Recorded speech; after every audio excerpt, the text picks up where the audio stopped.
The rain was hammering against the asphalt of Fifth Avenue that night, washing away the sins of the city, or so people hoped. Inside the Vesper Lounge, the air was thick with cigar smoke and the scent of expensive bourbon. Lord Brian Moretti, the man who owned half the city's underground, sat in his usual booth, eyes cold as ice. The room was silent, respectful of his presence. Suddenly, the heavy oak doors burst open. It wasn't a rival gang or a police raid. It was a 5-year-old girl, soaked to the bone, her pink coat muddy. She scrambled past the confused bodyguards and slammed into Lord Brian's legs, trembling violently. When she looked up, her eyes were wide with a terror no child should know. "He's coming," she sobbed. "Please, he's right behind me." Lord Brian didn't push her away. He set his glass down. "Who?" he asked, his voice low. When she whispered the name, the temperature in the room dropped 10 degrees. Lord Brian stood up, and for the first time in years, the devil in him didn't just wake up. It roared. The Vesper Lounge was not a place for children. It was a sanctuary for men who made decisions that altered the stock market and the crime rate in equal measure. The lighting was amber and low, the leather booths deep burgundy, and the music a soft, unobtrusive jazz that covered the sound of deals being struck. Lord Brian Moretti was not a man who enjoyed interruptions. At 34, he was the youngest Don the Moretti crime family had ever seen, and arguably the most ruthless. He didn't rule with shouting. He ruled with silence. "The shipment from the docks is delayed, boss," his right-hand man, Dante, said, checking his watch. "Customs is sniffing around container 4B. Brian swirled the amber liquid in his glass. "Pay the inspector double. If he refuses, remind him we know where his daughter goes to piano lessons." Dante nodded, scribbling a note. It was business as usual. Cold, calculated, detached. That was until the front doors crashed open. The bouncer, a giant named Tiny, stepped forward to intercept the intruder. But he froze. It wasn't a threat. It was a child. A little girl no older than Fintel, with blonde curls plastered to her forehead by the torrential rain outside. She was gasping for air, her tiny chest heaving. She looked around the room, her eyes darting frantically until they landed on Brian. Most people looked at Brian and saw death. This child looked at him and saw a wall, a shield. She bolted. Tiny reached out a hand but pulled it back, confused. The girl scrambled under the table of a shocked politician and sprinted toward the VIP booth in the back. "Hey!" Dante barked, reaching for his waistband. "Stand down!" Brian commanded, his voice cutting through the tension. The girl crashed into Brian's legs. She smelled of rain and cheap strawberry shampoo. Her tiny hands gripped the fabric of his $3,000 Italian suit trousers so hard her knuckles turned white. "He's coming!" she screamed, burying her face in his knee. "Hide me, please!" The entire lounge went deathly silent. The piano player stopped mid-chord. Brian looked down. He didn't like children. They were messy, loud, and liabilities. But as he looked at the trembling creature attached to his leg, he saw something else. On her small wrist, just below the sleeve of her muddy pink coat, was a bruise, a distinct purple mark in the shape of a thumbprint. Brian's jaw tightened. He reached down not to shove her away, but to place a large, calloused hand on her head. "Who is coming, Piccola?" Brian asked. His voice was surprisingly gentle, a stark contrast to the violence he was capable of. "The bad man," she sobbed, "with the badge."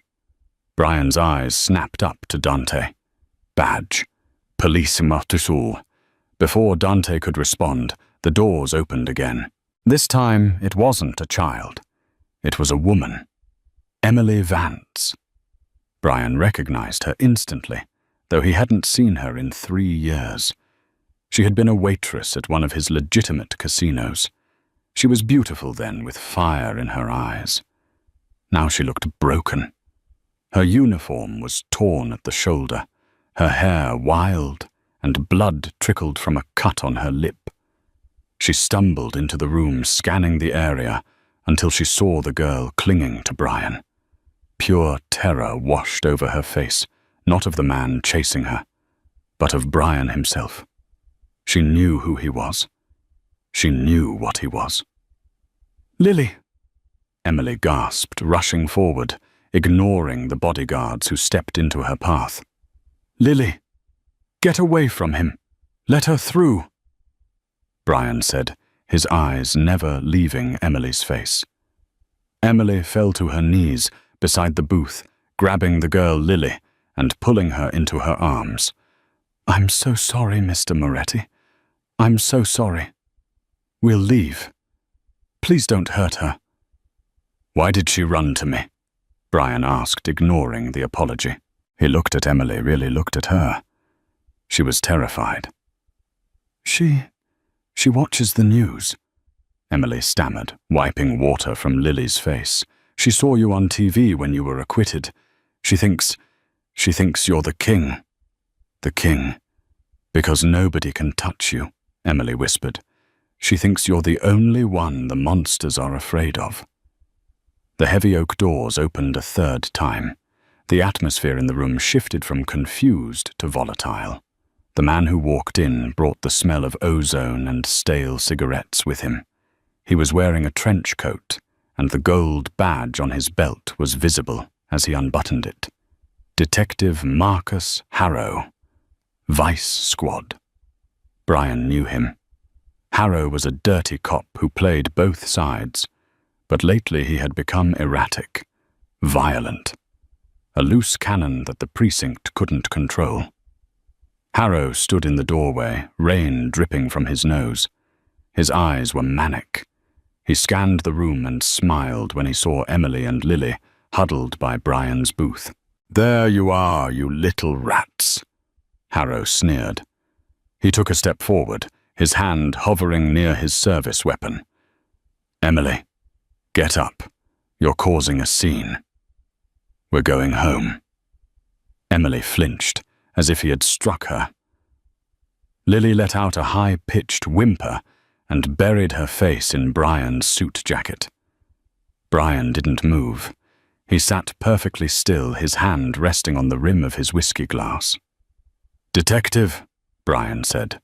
The word hung in the air like a guillotine blade. "You seem lost." Harrow laughed, a dry, humorless sound. "Moretti, I didn't know you ran a daycare. Give me the woman and the kid, and I won't write you up for serving minors." "They don't seem to want to go with you," Brian observed. "Domestic dispute." Harrow waved a hand dismissively, stepping closer. He was encroaching on Brian's personal space, a fatal error for most men. "Emily is my fiancée. She's having a breakdown. I'm here to take care of her." "He's lying," Lily screamed, her voice muffled by Brian's coat. "He hit Mummy! He hit me!" Harrow's face twisted into a snarl. "Shut your mouth, you brat!" He lunged forward, grabbing Emily by the arm to drag her up. Emily cried out in pain. That was the catalyst. Brian moved with the speed of a viper. In one fluid motion, he grabbed the heavy crystal whiskey decanter from the table and smashed it across Harrow's outstretched hand. Bones crunched.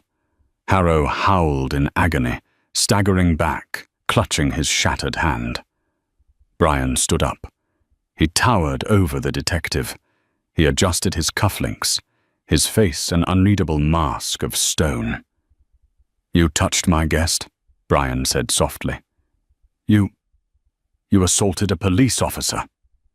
Harrow screamed, spit flying from his mouth. "I'll have this place shut down.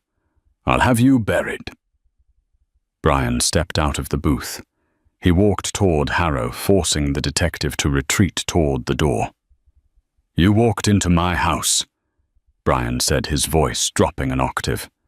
You threatened a woman. You terrified a child. Brian stopped inches from Harrow's face. He could smell the fear radiating off the cop now. And you interrupted my drink. Brian turned to Dante. Throw this garbage out. If he comes within 100 yards of this building again, he won't be walking away. Tiny and 2 other guards grabbed Harrow. The detective kicked and screamed threats, but he was dragged out into the rain like a bag of trash. The doors slammed shut, sealing the storm outside. Silence returned to the Vesper Lounge. Brian turned back to the booth. Emily was clutching Lily, shaking uncontrollably. She looked up at him, her eyes wide with shock. "Mr. Moretti," she whispered. He won't stop. He's going to come back with backup. You just started a war with the police." Brian looked at the bruise on Lily's wrist, then at the blood on Emily's lip. He felt a cold rage settling in his chest, a feeling he hadn't felt in a long time. It felt like purpose. "Let him come," Brian said. He extended a hand to Emily. "Get up. You're not going home. You're coming with me." The ride to the safe house was silent. The armored SUV cut through the rainy streets of New York, a moving fortress against the world. Emily sat in the back, Lily asleep in her lap. The adrenaline had worn off, leaving the child exhausted. Emily, however, was wide awake. She stared at the back of Brian's head as he drove. She had told Lily he was a king, a protector, but she knew the truth. Lord Brian Moretti was a monster. He just happened to be a monster with a code. She remembered the first time she met him. 3 years ago, at the Emerald Casino. He had tipped her $500 simply because a drunk patron had been rude to her. He hadn't said a word, just left the chips on the table and had security remove the drunk. She had never forgotten his eyes grey, like a winter storm. "Stop staring, Emily. It's loud," Brian said, his eyes watching her through the rearview mirror. Emily flinched. "I'm sorry. I don't know where you are taking us." "Somewhere Harrow can't find you," Brian replied. "My penthouse. The security there is military grade." "Why?" she asked, her voice trembling. "Why are you helping us?" "You don't do favors. Everyone knows that." Brian didn't answer immediately. He took a sharp turn onto a private road leading to a high-rise building that pierced the skyline. "The girl," Brian finally said.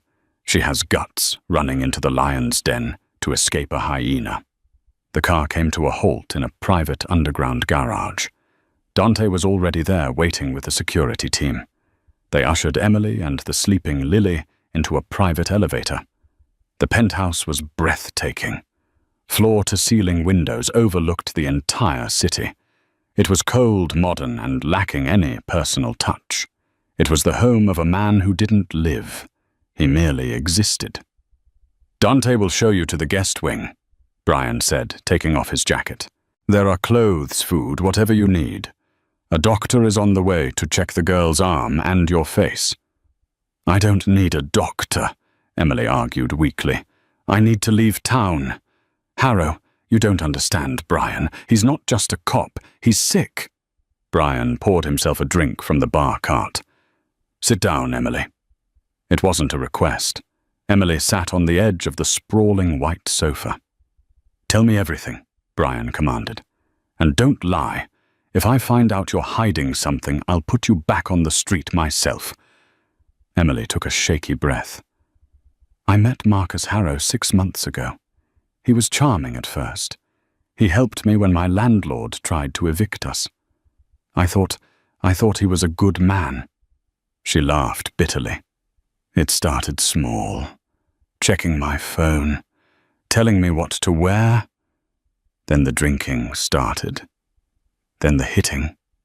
She touched her swollen lip. "I tried to leave last week. He laughed. He told me that if I ever tried to run, he'd plant drugs in my apartment and have Lily taken by child services. He said he'd make sure she went to a foster home where they break little girls. Brian's glass cracked in his hand. A hairline fracture invisible to the eye, but the sound was audible. Tonight, Emily continued, tears spilling over, he came home drunk. He was screaming about money he owed. He looked at Lily and he said she was worth a lot to the right people. Brian turned around slowly. His face was devoid of color. He threatened to sell the child.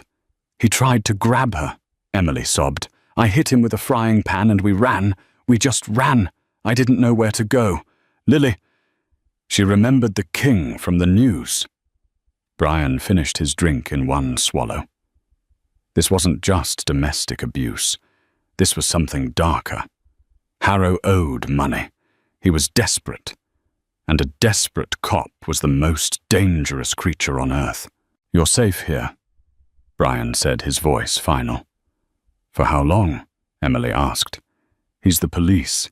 He'll turn the whole force against you. Let him try. Suddenly the elevator chimed. Dante stepped out, looking pale. He was holding a tablet. Boss, Dante said, urgency in his voice. You need to see this. Brian walked over and took the tablet. It was a live news feed. Breaking news. Mob boss Law Brian Moretti. Wanted for attempted murder of decorated police officer. The screen showed Detective Harrow, his hand bandaged, standing in front of a horde of reporters outside a hospital. He looked like the victim. Law Brian Moretti attacked me in cold blood, Harrow was saying to the cameras, acting his heart out. I went into his club to retrieve a kidnapped woman and child. He is holding Emily Vance and her daughter hostage. We believe he is armed and dangerous. We are issuing a citywide manhunt. Brian stared at the screen. Harrow had flipped the script. He was using the media to paint Brian as the kidnapper. If the police raided the penthouse now, they wouldn't just arrest Brian. They would rescue Emily and Lily and hand them straight back to Harrow. And in the chaos of a raid, Brian might end up with a bullet in his head, resisting arrest. He's smart, Brian muttered. He's trying to corner me. SWAT is already mobilizing, Dante said grimly. We have maybe 20 minutes before they breach the lobby. Emily stood up, panic seizing her chest. They're coming. He's going to take Lily. Brian looked at the terrified woman. He looked at the sleeping child on the sofa. He had two choices. Hand them over and lawyer up, proving his innocence later, which would leave Emily and Lily at Harrow's mercy for days or weeks. Or run. If he ran, he was a fugitive. He would lose his businesses, his standing, his control. He looked at Lily's bruised wrist again. Dante, Brian barked. Initiate Protocol 0. Dante's eyes widened. Boss, that's the nuclear option. That means burning the safe house, going off the grid completely. You lose the club. Do it, Brian said. He walked over to Emily and grabbed her hand. Wake the girl. We're leaving. Where? Emily cried. The only place he can't follow, Brian said, pulling a gun from a hidden compartment under the bar. My private airstrip. We're going to Italy. But the police? The police are looking for a mob boss in a penthouse. Brian said, a dark smirk playing on his lips. They aren't looking for a father taking his family on vacation. Emily froze. Family. Brian looked at her, his grey eyes intense. From this moment on, Emily, you are my wife, and Lily is my daughter. It's the only way to get you through customs without flagging the system. Act like you love me, Brian whispered, as sirens began to wail in the distance below. Our lives depend on it. The transition from mob boss to suburban father happened in the span of a 12-minute car ride to a private airfield in New Jersey. Brian drove with one hand on the wheel, his eyes constantly flicking to the rearview mirrors. The silence in the car was heavy, broken only by the rhythmic thrum of the engine and the distant wail of sirens that seemed to be closing in from all directions. "Open the glove compartment," Brian ordered, his voice tight. Emily, her hands still shaking, popped the latch. Inside were 3 passports. "I keep contingencies," Brian explained. "From now on, I am Lord Brian Rossi. You are my wife, Sophia, and Lily." He glanced at the rearview mirror where the child was wide awake, clutching a stuffed bear she had found in the car. "Lily is Lucia." "I don't know how to lie to the police," Emily whispered, thumbing the passport. The photo inside was her. It was an old photo likely taken from her employee file at the casino. He had been prepared for this for a long time. Perhaps not for her specifically, but for a woman, a getaway partner. "You don't have to lie," Brian said. "You just have to be a tired mother. Let me do the talking. If they ask, we're going to my family's villa in Sicily for a funeral. Grief makes people ask fewer questions." They reached the airfield. The gates were closed, a single guard booth illuminated by a flickering halogen bulb. But it wasn't the private security guard Brian paid. It was a state trooper car. Emily gasped. "They found us. It's over." "Head down," Brian commanded. "Play with Lily. Distract her. Do not look at the cop." Brian rolled down the window as the trooper approached, flashlight beaming into the car. The rain was still pouring, masking the sweat on Brian's brow. He put on a pair of wire-rimmed glasses he pulled from his pocket, a simple prop that instantly softened his sharp features, making him look less like a killer and more like an architect or a professor.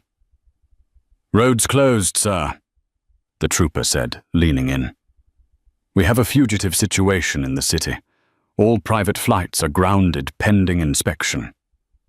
"Officer, I understand," Brian said, his voice changing pitch.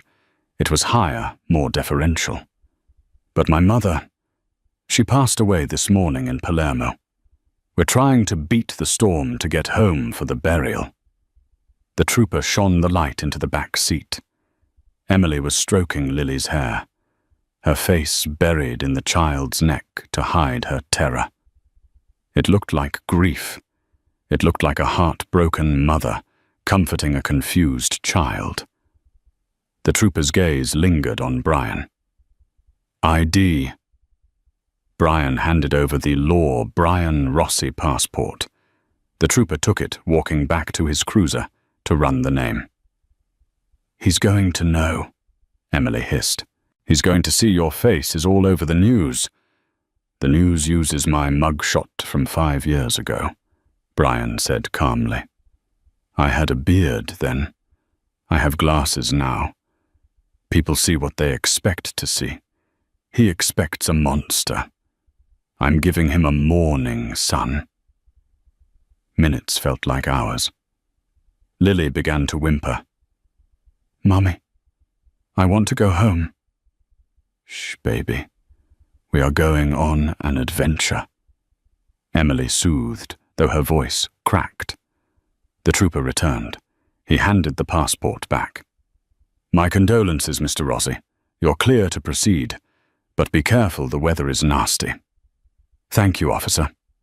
Brian rolled up the window and drove through the gate. He didn't speed up until they were out of the trooper's line of sight. As soon as they rounded the hangar, he floored it. "Get on the plane, now!" he barked, bringing the SUV to a screeching halt next to a sleek Gulfstream jet. The engines were already spooling up. Dante was standing by the stairs, an assault rifle openly slung across his chest now. "They breached the penthouse," Dante shouted over the roar of the turbines.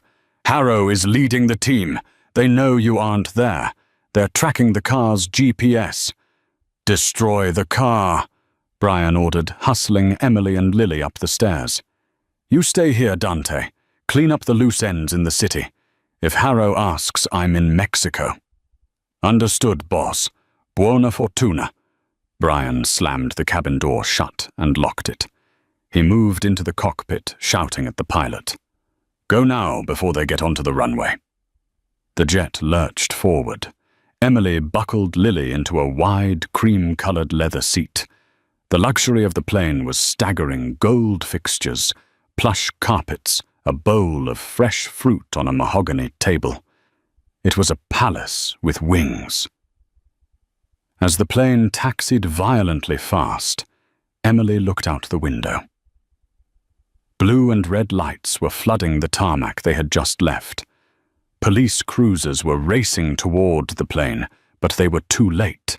The Gulf Stream roared, defying gravity, and lifted into the dark, storm-clouded sky. Emily watched the lights of New York fade until they were nothing but distant stars. She slumped back in her seat, the adrenaline crash hitting her like a physical blow. She closed her eyes, trembling. When she opened them, Brian was standing over her. He had removed the glasses. The morning sun was gone. The dawn was back. He poured a glass of water and held it out to her. "Drink." She took it, her hands shaking so much the water spilled on her dress. You did it. You actually got us out." "We aren't safe yet," Brian said, sitting in the seat opposite her. "Harrow isn't just a cop. He's obsessive. He'll check flight logs. He'll check manifests. It will take him a few days to figure out where Law Brian Rossi went, but he will figure it out. So what do? "We disappear in plain sight," Brian said. "In Sicily, my family is respected. The police there don't ask questions about guests of the Moretti estate. But to make this work, the lie has to be perfect." He leaned forward, his gaze intense. "Lily called you Mommy. That's good. But she needs to call me Papa and you." He paused, looking at her torn uniform and the bruise forming on her arm. "You need to trust me. I know you hate men like me. I know you think I'm just another violent thug. But right now I am the only thing standing between your daughter and a man who wants to sell her." Emily looked at Lily, who had fallen asleep instantly in the massive chair. "Why does he want her, Brian?" "You said he wanted to sell her. Why?" Brian hesitated. He reached into his jacket pocket and pulled out a folded piece of paper. It was a printout Dante had given him right before they left the garage. "Dante did some digging while we were driving," Brian said grimly. "Harrow isn't just in debt to loan sharks. He's in debt to the Albanian cartel, specifically a faction that deals in trafficking." Emily covered her mouth, a gag of nausea rising in her throat. "They demand payment." Brian continued, his voice devoid of emotion, but his eyes burning.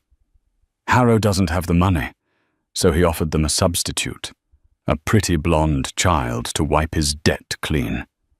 Emily let out a sob, a sound of pure maternal anguish. She lunged forward, grabbing Brian's hands. "Kill him. Please. I don't care about the law. I don't care about morality. I want him dead." Brian looked down at her hands, gripping his. It was the first time a woman had touched him, asking for death, not mercy. "I won't just kill him, Emily." Brian vowed, his voice dropping to a terrifying whisper. "I'm going to make him wish he had died the day he met you."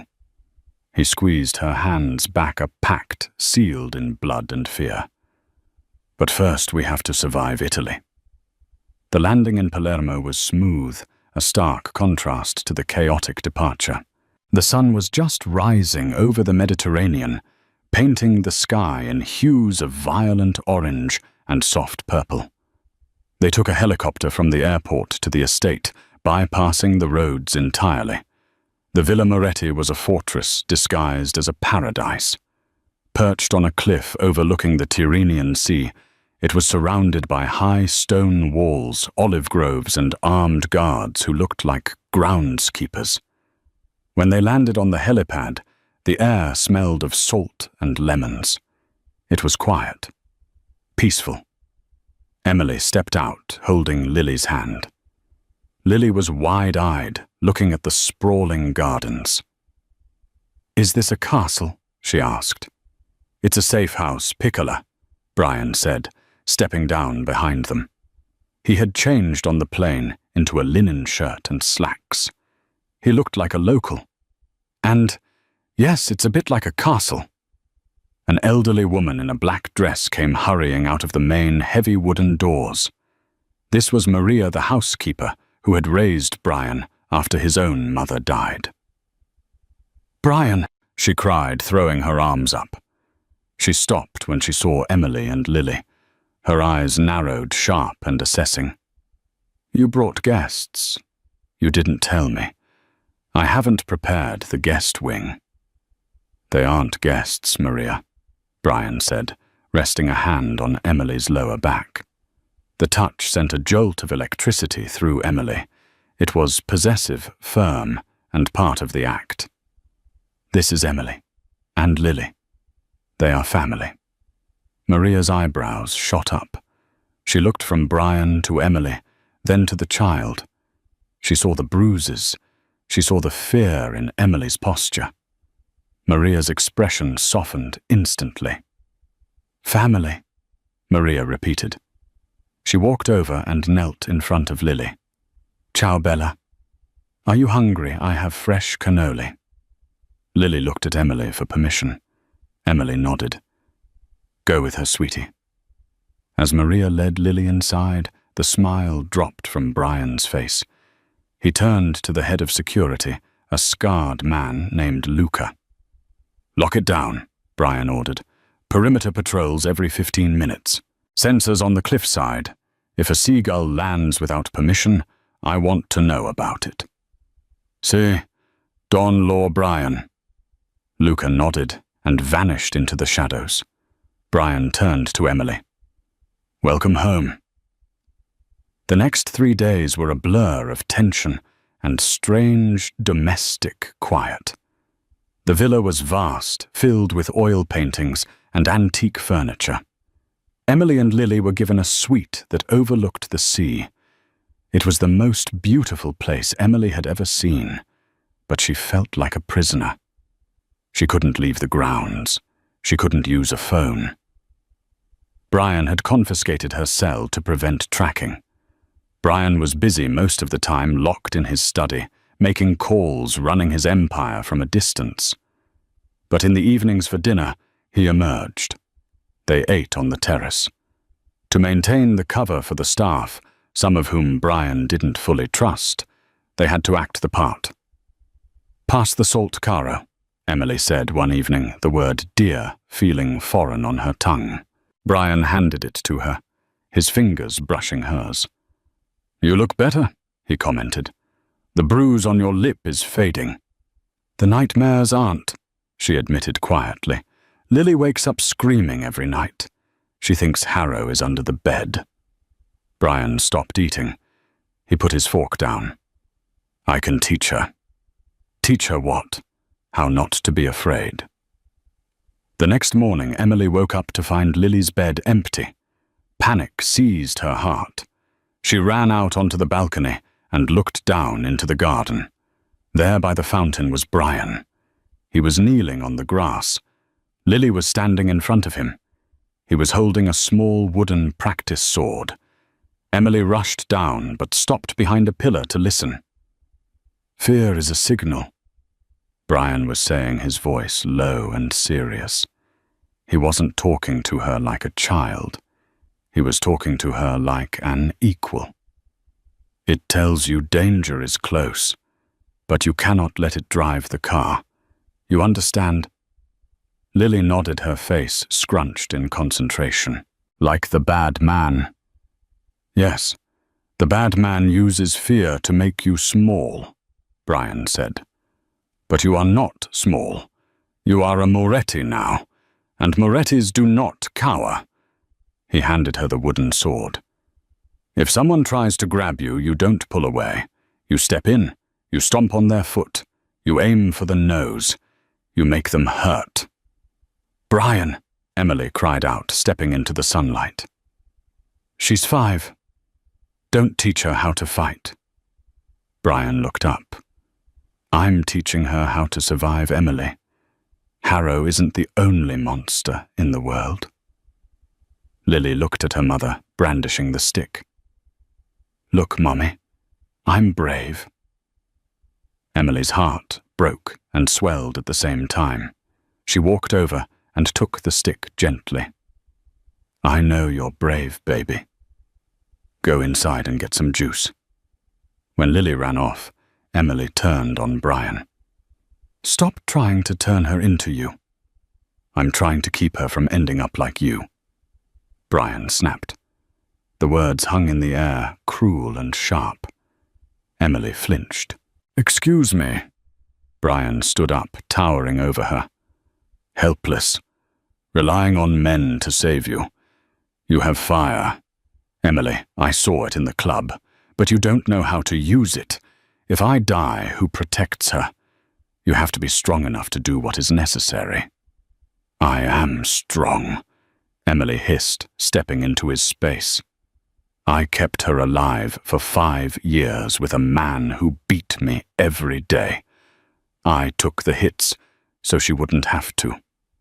Don't you dare tell me I'm weak. Brian stared at her. The anger in her eyes mirrored his own.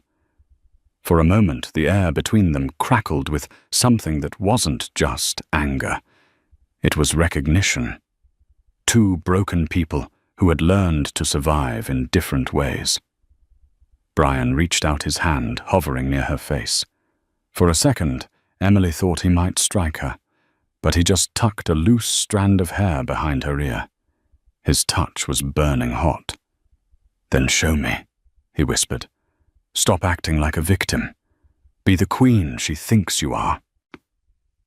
He walked away, leaving her standing in the garden, her heart pounding against her ribs. That night, the illusion of safety shattered. It was 2:00 a.m. The house was asleep. Emily was in the guest room, tossing and turning. Suddenly the door opened. She sat up, clutching the sheets. Brian! He was standing in the doorway, fully dressed, a gun in a holster under his arm. His face was grim. Get Lily, he said. We have a problem. What is it? One of the guards missed his check-in, Brian said, moving into the room and tossing a duffel bag onto the bed. And the external sensors just picked up 3 vehicles coming up the private road. No lights. Harrow, she gasped. No, Brian said, checking the magazine of his pistol. Harrow doesn't have the jurisdiction or the resources to raid a villa in Sicily. This is something else. He looked at her. Someone sold us out. Someone told the Albanian cartel where we are. A crash echoed from downstairs, the sound of glass shattering. Then gunfire, rapid suppressed shots. Foot, foot, foot. They're inside, Brian said. He grabbed Emily's arm. We can't go out the front. We have to go to the catacombs. Catacombs, the tunnels beneath the wine cellar. They lead to the beach caves. He dragged her into the hallway. Lily was standing there, rubbing her eyes, clutching her bear. Papa? She asked sleepily. Brian scooped her up in one arm, keeping his gun in the other. Hold on tight, Piccola. We're playing the quiet game.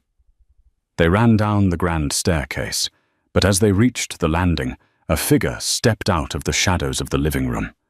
It wasn't an Albanian hitman. It wasn't a stranger. It was Luca, the head of security, the man Brian trusted with his life. Luca was holding a gun, and it was pointed directly at Brian's chest. I'm sorry, Don Law Brian. Luca said, his voice shaking slightly. They offered me 10 million euros. I have a family too. Brian stopped dead. He tightened his grip on Lily. You're making a mistake, Luca. They won't pay you. They'll kill you to tie up the loose end. Maybe, Luca shrugged. But if I let you go, they will definitely kill my wife. Put the gun down, Brian. Give me the girl. They only want the girl. Emily let out a stifled scream. Brian looked at Luca. He looked at the gun pointed at him. He calculated the angle. If he shot, Luca might squeeze the trigger in a reflex. And Lily was right in the line of fire. Take me, Brian said, stepping in front of Emily, and Lily shielding them with his body. Let them go. Take me instead. They don't want you, Luca said sadly. The girl is the payment. Give her to me. Brian's eyes went cold. Come and take her. The hallway was frozen in time. The sound of rain lashing against the villa windows seemed miles away. All that existed was the barrel of Luca's gun, the sleeping child in Brian's arms, and the terrible realization that loyalty had a price tag. Don't do this, Luca, Brian said, his voice eerily calm. He shifted his weight imperceptibly, shielding Lily's head with his shoulder. The Albanians, they don't leave witnesses. Once you hand her over, you're a liability. I have a plane waiting in Palermo, Luca countered, though sweat beaded on his forehead. Put the girl down, Brian. I don't want to kill you. You were good to me. I was better than good, Brian said softly. I was your brother. Business is business. Luca snapped his finger, tightening on the trigger. Drop the gun. Now. Brian slowly bent his knees, placing his weapon on the floor. He stood back up, hands raised, Lily still clutched tight to his chest. Okay, you win. Let the woman go. No. Luca shook his head. She comes too. They want the set. Emily stood behind Brian, her heart hammering against her ribs like a trapped bird. She looked around, frantically. The hallway was lined with marble busts of Roman emperors on pedestals. Heavy. Solid. She remembered Brian's words in the garden. Stop acting like a victim. Be the queen. Luca stepped forward, his eyes fixed on Brian, confident that the Don was neutralized. He reached out with his free hand to grab Emily's arm to pull her forward. It was a fatal error. He took his eyes off the weak woman for a split second. Emily didn't scream. She didn't hesitate. She grabbed the heavy marble bust of Marcus Aurelius from the pedestal beside her. It must have weighed 20 pounds, but adrenaline made it feel like paper. With a guttural grunt of effort, she swung it. Crack! The marble struck the side of Luca's head with sickening force. Luca's gun went off, a deafening boom in the enclosed space. The bullet shattered a mirror behind Brian, missing him by inches. Luca crumbled to the floor unconscious before he hit the ground. Lily woke up screaming. Move! Brian roared. He didn't reach for his fallen gun. He grabbed Emily's hand, dragging her over Luca's body. The shots will draw them. We have seconds. They sprinted down the hallway toward the kitchen. Behind them, the front doors exploded inward. Shouts in Albanian echoed through the foyer. Heavy boots stomped on the hardwood. Kitchen pantry, Brian ordered. They burst into the massive industrial kitchen. Brian kicked the pantry door open. Inside shelves were lined with pasta and olive oil. He shoved a heavy shelving unit aside, revealing a dark, damp stone staircase leading down into the earth. Go. Don't stop until you hit sand, Brian shouted, pushing Emily and Lily into the darkness. Brian, come on, Emily screamed, looking back. I have to seal the door. Brian grabbed a canister of propane used for the stoves. He cracked the valve open, the hissing sound filling the room. He threw it toward the kitchen entrance, just as two men in tactical gear burst in. Brian stepped into the secret passage and slammed the heavy iron door shut, locking it from the inside. Boom! The muffled explosion shook the ground beneath their feet. Dust rained down from the ceiling of the tunnel. "Keep moving," Brian urged, taking Lily from Emily. "The blast will buy us 2 minutes, maybe 3. They ran. The catacombs were ancient, smelling of rot and old wine. The only light came from the flashlight on Brian's phone. They stumbled over uneven stones, winding deeper and deeper under the cliffs. After what felt like an eternity, the air changed. It became cooler, fresher. The smell of salt water. They emerged into a natural cave, opening at the base of the cliffs. The ocean roared outside, black and angry. A small zodiac boat was tied to a rusted iron ring, bobbing violently in the swell. "Get in," Brian commanded. He helped them into the boat. As he stepped in, his leg buckled. He collapsed onto the rubber floor of the dinghy, groaning through gritted teeth. "Brian!" Emily scrambled to him. She saw it then. A dark stain spreading across the white linen of his shirt just above his hip.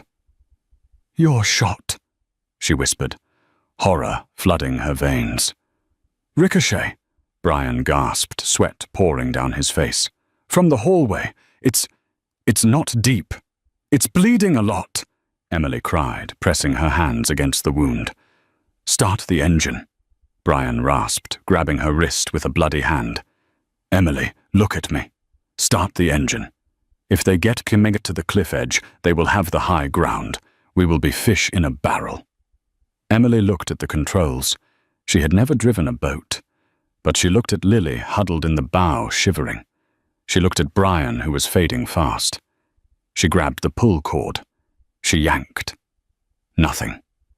She yanked again. The engine sputtered and died. High above them on the cliff edge, flashlights cut through the darkness. Voices shouted. Then the water around the boat erupted in small geysers. Bullets. "Start it!" Brian roared. Emily screamed in frustration and pulled the cord with every ounce of strength she had left. The engine roared to life. "Go out to sea!" Emily slammed the throttle forward.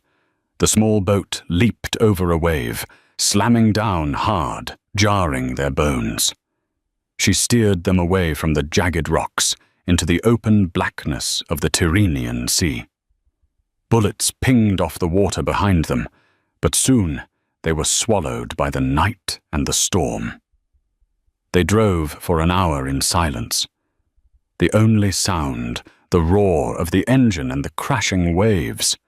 When Emily finally felt safe enough to slow down, she turned to Brian. He was unconscious. His skin was grey. "Brian?" She shook him. "Brian, wake up." He didn't move. "Mummy," Lily whispered. "Is Papa sleeping?" Emily looked at the vast, empty ocean around them. No radio, no land in sight. A dying man and a traumatized child. "Yes, baby," Emily said, tears mixing with the sea spray on her face. "He's just sleeping. Keep watch for me." "Okay. Look for lights." Emily ripped the hem of her dress. She folded the fabric into a thick pad. She pressed it hard into the bullet hole in Brian's side. "You don't get to die," she hissed at him, her voice fierce. "You made me a promise. You said we were family. You don't leave family." She pressed harder. Brian groaned in his unconscious state. "That's it," she cried softly. "Feel the pain. Stay with me." Under the moonlight, drifting in the middle of the Mediterranean, Emily Vance stopped being a waitress. She stopped being a victim. She became the woman who would keep the devil himself alive if it meant saving her daughter. The fishing trawler. Santa Lucia found them at dawn, a tiny speck drifting in the violent swell of the Tyrrhenian Sea. Captain Giuseppe pulled them aboard just as the first rays of light hit the water. 2 days later, Brian opened his eyes. He was in a safe house in Naples, the air thick with the smell of antiseptic and stale coffee. Pain radiated from his side like fire. He tried to sit up, but a hand pushed him gently back. "Easy, boss. You lost half your blood." It was Dante looking haggard and grim.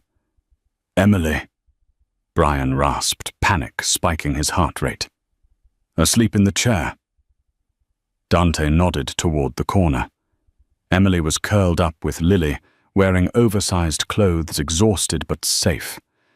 "She stitched you up on the boat, Brian. Fishing line and a lighter. The doctor said she saved your life." Brian looked at her sleeping form. The waitress who had trembled at his feet in the club was gone. A warrior had taken her place. "Where do we stand?" Brian asked, shifting his focus to the war. Dante's expression darkened. "It's bad. Harrow has gone public. He's painting you as a kidnapper who fled the country. He's seized the Vesper Lounge, frozen your accounts, and turned the police force into his personal army." "Let him have the money," Brian grunted. "It's not just the money," Dante said. "Tonight, Harrow is hosting a summit at the Vesper. He's meeting the heads of the 5 families. He's selling your territory to them in exchange for protection. If that meeting ends, you're a king without a kingdom." Brian sat up, fighting through the agony in his side. "Get the jet ready. We're going back." "You can't walk," Dante argued. "And every cop in New York has your face on a wanted poster." "I don't need to walk," Brian growled, swinging his legs off the bed. "I just need to shoot." Emily stirred, waking instantly at the sound of his voice. She saw him sitting up and rushed over. "You idiot! Lay down." "We're leaving," Brian told her, his eyes burning with fever and resolve. "I won't let a dirty cop burn down what I built." "To do what?" "Get killed," Emily demanded. "Harrow will have an army at the door." "He will," Brian admitted. He took her hand, his grip weak but his intent lethal. "I can't walk through the front door, Emily. They'll kill me on sight. I need a distraction. I need a Trojan horse." Emily stared at him, realization dawning cold in her stomach. "You want me to go to him?" "He wants you to validate his lie," Brian said softly. "If you walk in, if you tell them you escaped me, he will let his guard down. He's arrogant. He thinks he broke you." Emily looked at Lily, sleeping peacefully. She thought of the fear that had ruled her life for years. Then she looked at the man who had taken a bullet for her daughter. She squeezed Brian's hand. "Tell me what to do." The Vesper Lounge dissolved in a cloud of plaster and pulverized brick. The explosion was deafening, silencing the arrogant threats of the 5 families. Through the gaping wound in the back wall, Lord Brian Moretti emerged from the smoke. He didn't look like a dead man. He looked like a reckoning. He limped, blood seeping through the tactical vest at his waist, but his grip on the assault rifle was iron. Behind him, a dozen laser sights cut through the haze, painting the chests of the rival dons in dancing red dots. "Drop them," Brian commanded. His voice wasn't loud, but it carried the weight of a death sentence. The bodyguards threw down their weapons, realizing the math was against them. Only Harrow refused to accept defeat. Panic stripped him of his sanity. He lunged, snatching Emily and jamming his service pistol against her temple. "Back off!" Harrow shrieked, cowering behind her. "I'll kill her, I swear, Moretti. I'll paint the walls with her." Brian lowered his rifle slowly. He stood 10 feet away, his eyes locking onto Emily's. In the past, she would have frozen. She would have waited to be saved. But the woman standing in the ruins of the club wasn't a waitress anymore. She was a survivor who had stitched a bullet wound in a storm. She saw Brian's eyes flick to Harrow's foot. A signal. Fear is a signal he had taught her daughter. Use it. Emily didn't scream. She drove her heel down with savage force, crushing Harrow's instep. As he howled and his grip loosened, she rammed her elbow backward into his solar plexus. Harrow doubled over. Emily dropped to the floor and rolled. "Now!" she screamed. Brian moved faster than a heartbeat. He drew the heavy Desert Eagle from his vest. Bang! Bang! The first shot shattered Harrow's shoulder. The second obliterated his knee. The detective collapsed, writhing in agony, his gun skittering away. Brian limped forward, kicking the weapon aside. He stood over the weeping man, his face a mask of cold indifference. "You can't kill a cop," Harrow sobbed, clutching his shattered leg. "You aren't a cop," Brian said, his voice dropping to a terrifying whisper. "You are a trafficker who tried to sell my daughter to pay a gambling debt." He turned to the stunned Dons. "He sold you out, too. Dante has the bank transfers. He was going to hand your territories to the Albanians for pennies." Russo the oldest. Don looked at Harrow with disgust and nodded once at Brian. Permission granted. This was personal. "Brian, please," Harrow begged, reaching out a bloody hand. "I can help you." "You made a fatal error, Marcus," Brian said, leaning down. "You touched what is mine. In my world, there is no appeal." Brian stood up and turned his back. "Emily, look away." "No," she said, her voice steady, adrenaline and rage fueling her. "I want to watch." Brian nodded to Dante. "Take out the trash." Two guards dragged the screaming Harrow toward the back exit. The heavy steel door slammed shut, sealing his fate. The silence that followed was heavy. Brian holstered his gun and swayed, his vision blurring from blood loss. Emily caught him before he fell, burying her face in his chest. "It's done," he rasped, holding her tight. "The king is back." Emily looked up at him, tears mixing with the dust on her face. "Long live the king." And that is the story of how a single rainy night changed the fate of the most dangerous man in New York. Lord Brian Moretti thought he was a king, but he was just a ruler until he found something worth dying for. It's a powerful reminder that sometimes the strongest people aren't the ones who can inflict pain, but the ones who can endure it for the people they love. Emily and Brian proved that family isn't just about blood. It's about who bleeds for you. In a world of crime and betrayal, their loyalty was the only law that mattered. They found light in the darkest of places, proving that even a beast can learn to love if he's given a reason to fight. If this story had you on the edge of your seat, please hit that like button. It really helps the channel grow and lets me know you want more intense stories like this one. What did you think of Emily's transformation? Would you have pulled the trigger on Harrow? Let me know in the comments below. And don't forget to subscribe and ring the bell so you never miss a chapter of our next drama. Thanks for watching, and I'll see you in the next story.